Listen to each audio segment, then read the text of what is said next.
HDFC bank ने काफ़ी अब नॉर्मल काम करके दिखाया हुआ है, बहुत ज़्यादा अब नॉर्मल काम किया हुआ है।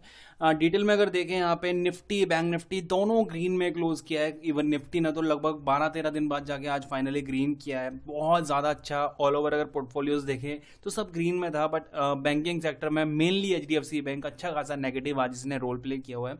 लेवल्स की अगर बात करें, टॉप लेवल यहाँ पे 14 के ऊपर बाइंग थी जो कि ट्रिगर नहीं हुआ है। ऑल ओवर बहुत ज़्यादा नेगेटिविटी यहाँ पे शो होती हुई दिखाई दे रही है, क्योंकि अगर देखेंगे आप यहाँ पे अच्छा खासा फॉल, थोड़ा सा यहाँ पे इसने सपोर्ट बनाने की कोशिश करी, अच्छा बाउंस लगाया, यहाँ पे टॉप पे क्लोज किया, फिर आज की डेट में इसने नीचे की तरफ आगे क्लोज किया हुआ है। काफ़ी दिनों के बाद में एक अच्छी नेगेटिव क्लोजिंग इसने बना के दिखाई हुई है। अब यहाँ पे अगर देखें किस तरह से काम करता हुआ दिख रहा है, तो देखो बैंक निफ्टी का ऑलरेडी मैंने एनालाइज ऑलरेडी अपलोड कर दिया चैनल पे, तो वो एक पॉजिटिव वेव्स में क्लोज किया है। कल के दिन अगर एक लगभग 80 पॉइंट के आसपास की अप मूव दिखाता है, तो वहाँ से एक अच्छी अप मूव यहाँ पे देखने के लिए मिल सकती है। तो चांसेस हैं कि कल के दिन बैंक निफ्टी में भी थोड़ा सा अप मूव देखने के लिए मिले। बट अगर चार्ट की बात करें तो वो बिल्कुल अपोजिट, बिल्कुल एक नेगेटिव क्लोजिंग के साथ में काम कर रहा है। यहाँ पे देखते हैं, डेली चार्ट पे चलते हैं सबसे पहले। यहाँ देखेंगे डेली चार्ट पे अगर देखते हैं आप, यहाँ पे एक वेज पैटर्न हमने यहाँ पे प्रोसेस की हुई थी। लास्ट सपोर्ट था, रिजेक्शन सपोर्ट, फाइनली ब्रेकआउट के बाद नीचे की तरफ आया। यहाँ पे एक सपोर्ट बननी चाहिए थी जो कि लगभग इसने ऊपर की तरफ आके बनाने की कोशिश करी, बट आज फिर से एक नेगेटिव क्लोजिंग यहाँ पे इसने बना के दी है। अगर देखा जाए इसकी, ये लगभग 4-5 दिन बाद एक अच्छी खासी इस एरिया में इसने क्लोज करने में कामयाब हुआ है। डिटेल में अगर यहाँ देखें तो एक नेगेटिव क्लोजिंग है, बिल्कुल इसमें कोई दो राय नहीं है कि एक नेगेटिव क्लोजिंग यहाँ पे हमें देखने के लिए मिल चुकी है। अगर सीधे पे बात करूं, पॉइंट टू पॉइंट बात करूं, 15 मिनट के चार्ट पे आपको यहाँ पे ढूंढना पड़ेगा। देखो अगर मैं बोलूं यहाँ पे सपोर्ट कहाँ है, तो ये हमारे पास एक सपोर्ट एरिया था, यहाँ देख रहे हैं आप, सपोर्ट, यहाँ भी सपोर्ट, लगभग उसके नीचे क्लोज कर दिया है।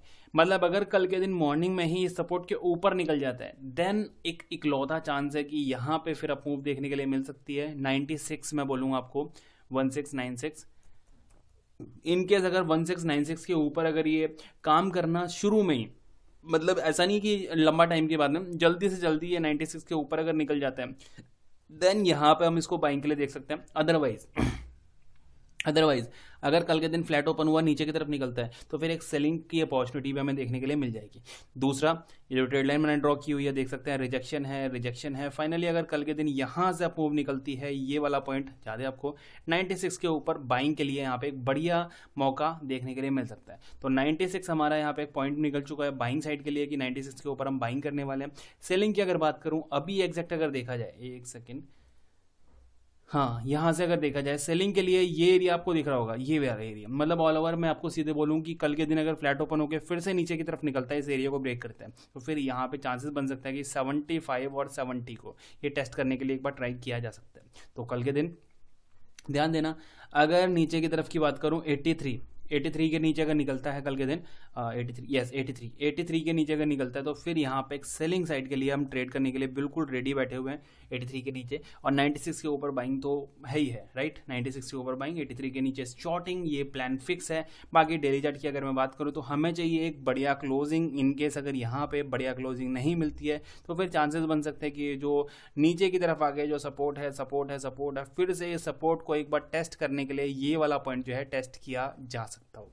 तो अगर कल के दिन की क्लोजिंग जो है वो बढ़िया मिल जाती है, अगर मैं पॉइंट की बात करूं तो क्लोजिंग चाहिए 1707, यानी कि 17 पॉइंट के ऊपर अगर ये क्लोज कर पाता है इस एरिया में, देन यहाँ पे इसको बढ़िया क्लोजिंग कह सकते हैं। अदरवाइज अगर इस एरिया में कहीं होती है तो चांसेस बन सकता है कि एक बार नीचे आके ये एरिया अटेम्प्ट किया जाए। ये है हमारा 50 का 1650 का एक बार अटेम्प्ट किया जाए नीचे की तरफ। देखते हैं, वेट एंड वॉच करेंगे कल के दिन किस तरह से काम करता है। वीडियो पसंद आए तो लाइक कर देना, शेयर कर देना, चैनल को सब्सक्राइब कर देना।